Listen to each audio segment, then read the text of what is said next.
Hi, I'm Allison, a former corporate executive documenting my journey to find a new way to live, work, and play without burning out.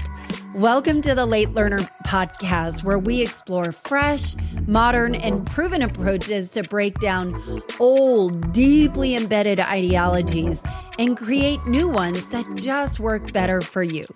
So what are we late learning today? Well, today, we are learning about what to do when you don't feel like you are measuring up. And I know you are critical of yourself. I know this because I am too. And I've got such a crazy story to share.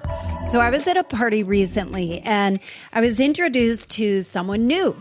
And she was around my age. She was a highly accomplished woman, perfectly poised, very pretty. She was skinny, seemed to have it all together, was active, had done all kinds of cool challenges, physical, mental, and she had this sense of calm about her. And this was my assessment after 5 minutes of knowing her. And where did my head go? Well, you'd think it'd be a normal response, but no, not this one. And if you listen to one of my recent episodes called I'm Hurting, I've been open about my excruciating struggles with finding the right circle of friends that fit me right now. You know that saying, you are who you surround yourself with. And I'm trying to be really intentional right now. And when I met this woman, I immediately started to back away like a freak. She doesn't need me. She's got everything already. She probably can tell I am needy and I'm a total over-texter. I'm probably way too intense for her anyway. Yikes. Why do we do this to ourselves? Or is it just me? So what do you do when you feel like you aren't measuring up? Well, let's start digging in. And before we do, it's time for the good stuff. What's the good stuff? Well, stuff stands for surprisingly true, useful fun fact. And today's fun fact is one of my favorites. A new study was done on the 5 most beautiful mountains in the world. And since this episode is about measuring up, let's measure all the way up. I recently climbed to the tallest peak in Georgia called Brasstown Bald, and I did it with my Effective Collective mastermind folks. And it inspired me to go on a mission to climb the tallest peak in each of the lower 48 states. So stay tuned for more on that. So I wanted to share this with you. So the 5 most beautiful mountains in the world. Number 5 is good old Mount Everest in Nepal and Tibet. That I would think is probably, it could be the most popular, wouldn't you think? Number 4 is the Denali Peak in Alaska.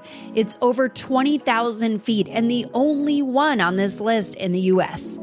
Number 3 is the Matterhorn in Switzerland and Italy. Number 2 is Mount Kilimanjaro in Tanzania. It is the tallest freestanding mountain in the world and made up of 3 dormant volcanic peaks. And number 1, you ready? Number 1 is Mount Fuji in Japan, which is also an active volcano. Have you been to or seen any of these? I haven't, and it's given me such wanderlust. I just want to open my arms and see it all. Stay tuned to the very end of this episode for the second installment of The Good Stuff, where today I'm giving you a little more insight into what happens and the wisdom you get when you age. Okay, now let's talk about measuring up. Now, where I left off is acting a fool when I meet cool and successful people. And I bet you have tons of situations where you start to second guess yourself, even though you may not outwardly present this way, or you may not act like yourself. You're kind of beating yourself up in your head. Like, why did I say that? Why I'm too much? I'm not enough. Why can't I? Whatever. And the inner monologue goes into battle. But let's talk about the inner monologue and the outer presentation. Here's what I know. Almost every single person I've ever met that is bold and confident and sometimes come across as overconfident, what I have noticed, they are often the most sensitive on the inside. Lots to protect, Whether it's born of trauma, whether it's big T or little t trauma, it doesn't really matter. But it's almost always a protective response, a defense mechanism from something in the past. Obviously, we are not being chased by tigers and lions, but our body still responds in that way, whether it is through anxiety or whatever it is. Our body is actually doing its job, right? Like it's protecting us from threat from something that happened in the past. And so part of our job as we become wiser, as we experience more, is how to unhook that where it makes sense. And now for me, I've always been pretty bold by nature. You could say I have a healthy dose of confidence. And a few years ago, I noticed that my son, when he was 7, he's 10 now, but he was 7, he would come home from school and something would be off. He'd be exceptionally agitated. And in general, my son is very sweet. He's very cerebral. He's typical of a firstborn. He's shy. He takes it all in. He takes a little while to warm up to new people. This is completely unlike me and very much more like his dad. And in this period of time, he would come home or he'd be sad and he'd be irritated. He'd snap at us or he'd kind of burst out into tears, especially if something had gone down on the playground that we would eventually find out it usually was something to do with his friends. And I was worried that this might be the start of depression or anxiety. It was just so different. And as I started to explore how to support him, I found out it wasn't necessarily that he was depressed or experienced anxiety, but that he is a highly sensitive person, which, believe it or not, is an actual trait. 20% of the population would fit into this category. And what that means for my son, it means, or perhaps for you or people you know, it meant my son has extrasensory processing around everything. Big feelings, the way his clothes feel on his body, loud sounds, or change of plans very quickly, food textures, that kind of thing could be really irritating to him and really kind of dysregulate him. And when I started to notice his patterns in his responses, I realized I had exactly the same experiences in my body, especially with the big feelings. I never identified it before, never would have even considered it, but I realized I'd spent 40 plus years unknowingly repressing it so I can present a much more pleasant outward appearance. I mean, you can tell where this is going, right? Trying to be pleasing, not wanting to be annoying to others, always wanting to present a certain way. And so much of this is ego, right? I never considered myself generally a people pleaser in the context that you would think it, but maybe somewhere I was afraid I'd be rejected if I shared how I really felt. And once I started to peel back the layers, I realized that despite my natural confidence, I was insecure as hell. I still am. I was in a 2 decades long career in sales where I never felt like I belonged there. To me, it was a paycheck and it would allow me to do the fun stuff on the side. And I was always afraid I would be found out that I wasn't smart enough or skilled enough or talented enough. And I'd realized that I was trying so hard to not be too emotionally outward. And I curated that too. You know, when I started to think about it, I can't tell you how many meetings over the years and over my career, and this isn't all the time, but when it would happen where I would be sitting down very often with a male boss and would do everything in my power not to see that I was choking back tears. And you know, I want you to listen really carefully to this. If any of this is resonating with you, as a woman in business, you come into the workforce with your intelligence, with your power suits, your confident heels, your chutzpah, your big ideas, maybe sharpen the razors on your elbows if you have to. You speak up. You sit at the tables. Very often you, as a woman, might be in the minority at those tables. And you spend so much energy checking all the boxes. yeah, you deserve to be here. You're going to not only prove it, but you're going to overprove it every chance you can get. You can balance work, family, home, social, personal. You can do it all. Of course you can. I call it the get shit done girl. Until you chronically get too much shit done where you don't know how to stop the spinning plates because you've got way too many in the air. And that get shit done girl is very often like, yeah, of course I can do it. Of course, of course, of course. It's almost like a badge of honor. But you realize that if you dropped any one of those plates, well, who else is going to do it if not me? And so you see wherein lies the problem here of like, how do you untangle this? And here's what I've learned though. And I bet you know this in your core. It's so interesting. I've been having so many conversations with high-performing women. Since I left my corporate career last year, I've learned as much as I've unlearned. And as I've dove deep into self-discovery and trying to untangle all the cultural programming that just no longer fits over the past year into something much more aligned, I realized I had to use more discernment with the kind of tools I was using to help accelerate my own journey. So I want you to listen carefully here. When you open your podcast app or social media or turn on the TV, your book library, your Audible, whatever it is, all of it, what do you consume the most? No judgment here.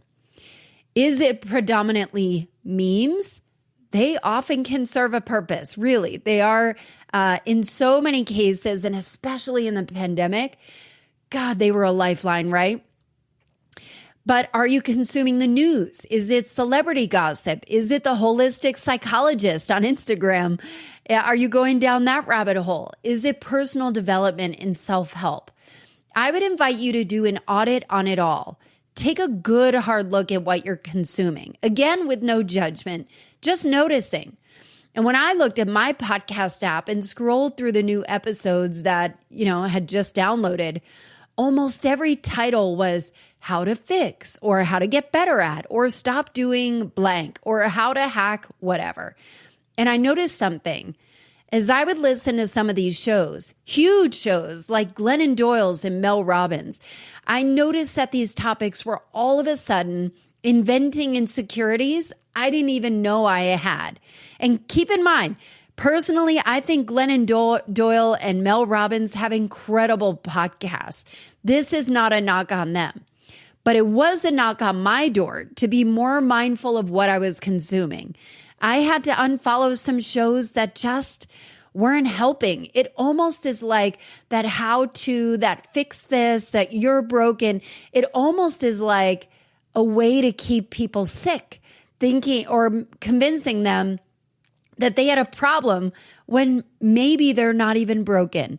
So I had to unfollow some shows that weren't helping. News had to go. All of my beloved podcasts about cults. And I don't know if you know me, I freaking love the topic of cults. I had to unfollow for a while. True crime, I mean, that stuff is just crazy. I love some true crime. But did you know there's a study that showed that those who became obsessed with true crime, whether it was news, documentaries, podcasts, whatever, it genuinely negatively impacted their mental health. So maybe it's time to unfollow some podcasts and rearrange what you consume to give yourself a better container to fill it with something more nourishing. First and foremost, you are not broken. There's nothing you need to fix. Depleted? Yeah, probably. Broken? No. You might have simply outgrown your container. This is one of my favorite topics. I call it fractures of light. And if you are feeling maybe a sense of agitation, maybe you're hungry for something different, maybe there's a stirring of something more, but nothing's really wrong.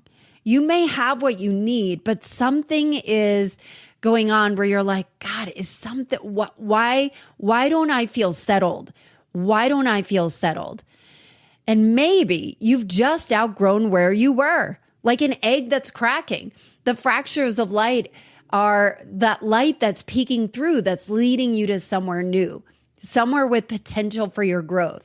I imagine that if you feel that agitation, that stirring, that's not just to annoy you. That is like a little knock on your door saying, there's more for you. There is more for you. You might have just outgrown where you are and maybe need to rearrange some of the things around it to allow for your growth. So what does that look like? Maybe that those lights, those cracks, that the fractures of light, maybe it is somewhere with potential for your growth. Maybe it is full of possibility. That's where you press on those cracks and see what more light can shine in. That's step one. So step two, what else do you fill it with once you clear out what no longer fits? So here's where this gets so fun. This is where I come in because, I would love to be your hype woman on this. I am your hype woman. I am all about this. And think about this too. We under-celebrate so much in life. Why do we do that? We need to over-celebrate where we can. Life was never meant to be easy. You need a hype woman. I need a hype woman. I need a hype squad. You need a hype squad. And so, and isn't it way more fun to have someone in your corner cheering you on when you might be doubting yourself? We don't have to do this alone. And as an example, I went to a dinner last week with some amazing female entrepreneurs. And these were women who are just crushing it in life. Powerful, strong, smart, accomplished, people whose brands you may know or will know. And when we went around the room and introduced ourselves, I noticed a common theme. And most of those themes were burnout or moving dangerously towards burnout, where so many spinning plates, so much going on, so much responsibility and weight on how do they move forward in a way where they can still keep themselves intact. And the other part was loneliness at the top. And what I thought and appreciated so much is that we immediately recognize one another. It almost stopped us dead, especially the loneliness part, because nobody talks about it. Nobody talks about how lonely it is to go through life, even though you might have a partner and a family and best friends, those kind of things. It's still lonely. I mean, loneliness was just announced as an epidemic in the U.S. by the Surgeon General. It is a real thing. We need to talk about it more. And what I immediately recognize, we immediately recognize one another. And I was so grateful to have a brave space where strong leading women could share so openly and do it safely and know they were safe. And it reminded me of why I'm so passionate to help women, especially mothers, find more alignment and more permission to not only take time for herself, but to be herself, fully and present just as she is. I also remind myself of this because I'm constantly evolving and struggling with this too. I've used this platform of podcasting to be deeply honest and unapologetic about truths that I was afraid to say out loud to anyone. I would say that this podcast, and in particular, my blog and this podcast, has really given me a platform to say things out loud that I don't know that I have ever admitted elsewhere. And what I have noticed and been, even though it's really scary to say some of these things, I've had people call me crying. I've had people send me notes on how grateful they are that I was able to share that and recognize that maybe other people were struggling with this. So I generally feel like if I'm feeling something profoundly strong, and again, as somebody who is a highly sensitive person, I feel things really profoundly, and it's annoying because some of it is not great and it just hurts so much, And so if I can kind of use that and know inherently, if I'm feeling this way, other people have to be feeling this way too. That's kind of my stance on all of it. So if I'm feeling this way, others will too. I need to talk about it and use this platform as a force for good to let people feel not so alone. But also, if there is an opportunity to help you see your worth and your value in right as it is, and be able to glow again, be able to thrive and be able to flourish right where you are without having to fix anything, or creating a community around you to hug and kind of wrap you in support and love as you move on to the next container that just fits better. That's where I am, And so, I had talked about this podcast episode I mentioned called I'm Hurting. And I couldn't even listen back to it because it was so raw. And my little perfectionist brain would have wanted to edit it all up so it sounded better and tighter. But I left it as is. I left it completely raw. I ended up crying on that episode and got a lot of incredible responses on that I was super, super grateful that it touched so many people, but I couldn't even listen back to it. And what I'm working on, and I'm saying this publicly because not only do I want to be your hype woman, but I need one too. And what I'm working towards is healing general wounds or generational wounds around friendships and money mindset. My goodness. Like for me, that's kind of my anchors of where I'm just kind of putting it out there. That's what I'm healing. And I'm going to break this cycle. And for every lesson I learn, no matter how painful it is to go through with eyes wide open, my commitment is to help the other moms and women break out of their own old containers and build a new one that just simply fits. And my mission is to give you permission to prioritize what lights you up. When you are feeling like you don't measure up, my guess is it's not that it's because it's true, not even close. It's because you might have accidentally forgotten to put yourself back in the center of your world again. I am here to help guide you home to yourself again and again. So I'll leave you with 4 resources for you right now to help you on your way. And again, don't forget to stay for the good stuff. I've got another surprisingly true, useful, fun fact to close out this show. But let me give you the 4 resources right now that can help you. The first resource, you remember how I told you that you are not broken? Do you know where I learned that I'm not broken? It was the book Mirrors in the Earth by Asia Suler. I have never read a book. Well, in this case, listened. I don't read books. I'm an audio learner. But this was the only book that I purposely slowed down getting through it because every time I turned it on and heard Asia's voice and what she said, it instantly made me feel complete. It made me feel whole. It made me feel connected immediately. And I shared it with every person I know and shared it here. I've interviewed Asia. I've had her on this podcast. And I want you to feel that way too. So Mirrors in the Earth by Asia Suler. I'll link it in the show notes. The second resource, I started writing down everything. So, I left my corporate career a year ago.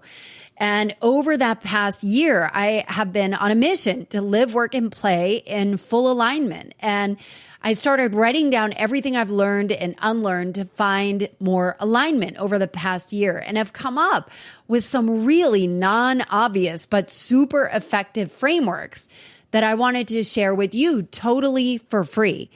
And I'm sharing all of my secrets in my exclusive email list.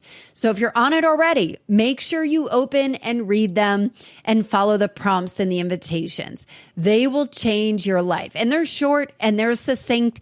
They aren't very, very long. And they usually end with something fun. If you're not on the list, go to AllisonHare.com and sign up right this minute. Third resource, number 3.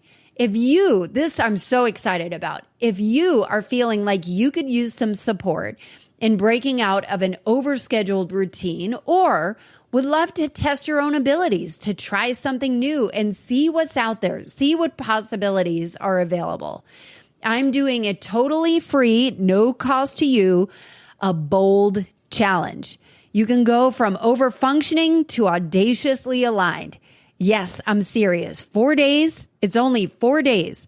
4 simple prompts, 1 a day to take you to fun, freedom, and fortune. That's it. 4 days, 4 simple prompts, super easy. We begin in mid-July, so make sure you get in now. And this is almost like a sneak peek into my Effective Collective Mastermind because it has similar principles to it.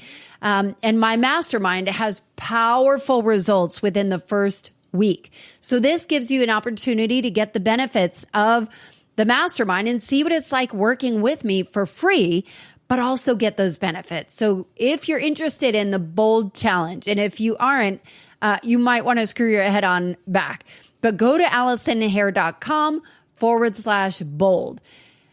So that's third.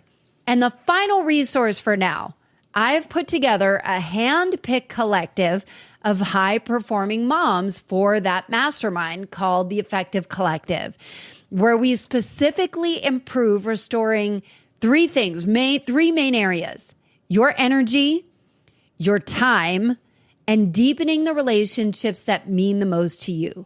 And I have run a beta. The results are undeniable. And I have them all over a website. I've got all the results, everything there. And I'm opening the doors for the Effective Collective on July 24th. And I'm taking applications now. So I am handpicking. I'm making sure that there is a flow and that people are kind of in this growth mindset because you absolutely need a growth mindset for that. So if you are in a place and where you're ready for something new, or you're going through a transition, or you're looking for some support to put yourself in a transition or in the middle of a very busy life and want a bespoke community to help you every step of the way, this might be for you. Or if it's not for you, but you know someone in your life who doesn't want to keep muscling through it all by herself, please connect me. You can get more details at AllisonHare.com/collective. And of course, there are almost 200 episodes of Late Learner if you want to have more thought-provoking conversations at absolutely no cost to you that can really help you live in a more aligned way. I'm here for you. Late Learner, it's all here. Okay, so now it's time for the final installment of the good stuff. STUFF stands for the surprisingly true, useful fun fact. And I just love this one. One poll partnered with Comfort Keepers for a research study that showed that 1 in 4 senior citizens felt like their life advice could make them social media stars. How cool is that? And so they did some more studies on this, and they found that 86% would go back in time if they could. And most of them would do that to make better decisions, spend more time with loved ones. And I think the better decisions, all of this is around being intentional, right? And the third was to relive all their happiest moments. And my favorite thing is Sherry Snelling of Comfort Keepers said, when we focus on activities that bring energy, effort, and enjoyment, remember that energy, effort, meaning you are doing something, energy, effort, and enjoyment, pleasure. It has both immediate and future rewards to improve our well-being. Bringing joy into your life is one of the best things you can do to live happier, healthier, and longer. Amen to that, sister. I've linked all the resources mentioned today, including the research on the good stuff, in the show notes. I'm so glad you joined me today, and I hope you join me in real life as we together give ourselves permission to prioritize your joy and what lights you up. That permission is where it all begins. Be good to yourself so you can be better for others. Thanks for listening, and I'll see you next time.